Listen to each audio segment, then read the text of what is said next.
સલમાન રશ્દીની વિવાદાસ્પદ પુસ્તક the સેટેનિક versus 36 વર્ષ પછી ભારતમાં ઉપલબ્ધ.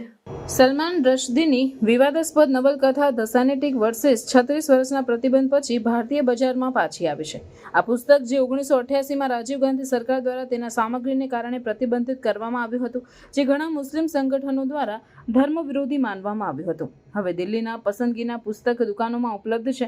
હાલમાં દિલ્હી હાઈકોર્ટના ચુકાદા પછી પ્રતિબંધ હટાવવામાં આવ્યો હતો. કોર્ટે નોંધ્યું કે સત્તાવાળાઓ મૂળ સૂચના રજૂ કરવામાં નિષ્ફળ ગયા હતા, જેના કારણે એવું માનવામાં આવ્યું કે આવી કોઈ સૂચના અસ્તિત્વમાં નથી. પરિણામે કોર્ટે પ્રતિબંધને પડકારતી અરજીને નિષ્ક્રિય જાહેર કરી, જેનાથી પુસ્તકને ભારતમાં કાયદેસર રીતે વેચવાની મંજૂરી મળી.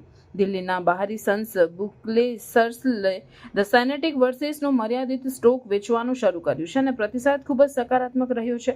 પુસ્તક દુકાનના માલિક રજની મલ્હોત્રાએ જણાવ્યું કે પુસ્તકને વાચકો દ્વારા સારી રીતે સ્વીકારવામાં આવ્યું છે, જે રશ્દીની કૃતિમાં નવો રસ દાખવે છે. તેમ છતાં પુસ્તકની પુનઃ પ્રસ્તુતિ વિવાદ વિના રહી નથી. ઘણા મુસ્લિમ ધર્મગુરુઓ અને સંગઠનોએ તેમની નારાજગી વ્યક્ત કરી છે અને પ્રતિબંધ ફરીથી લાદવાની માંગ કરી છે. ઓલ ઇન્ડિયા શિયા પર્સનલ લો બોર્ડના મૌલાના યાસુદ અબ્બાસે મુસ્લિમ ભાવનાઓનો આદર રાખવાની મહત્વતા પર ભાર મૂક્યો અને પુસ્તક પર ફરીથી પ્રતિબંધ મૂકવાની માંગ કરી. વિરોધ છતાં ભારતમાં ધ સેટેનિક વર્સેસની ઉપલબ્ધતા મુક્ત ભાષણ અને કલા અભિવ્યક્તિ પર ચાલી રહેલા ચર્ચામાં મહત્વપૂર્ણ ક્ષણ છે.